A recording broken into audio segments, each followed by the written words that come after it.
If you want to change your iPhone's IP address to another country, the easiest and most reliable way is to use a VPN.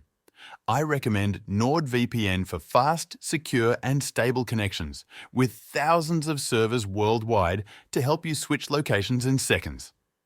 You can find a link in the description to try NordVPN at a great price. To get started, go to the App Store on your iPhone and download the NordVPN app.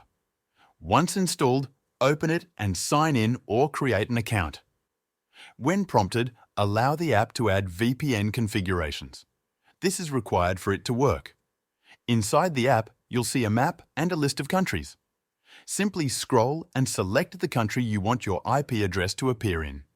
For example, if you want to watch content only available in Australia, tap on it and hit Connect. Within a few seconds, your iPhone will be using an IP address from that country. That's it. You've successfully changed your iPhone's location. Using a VPN like NordVPN not only lets you change your IP, but also encrypts your traffic, protecting your personal data and preventing tracking, even on public Wi-Fi.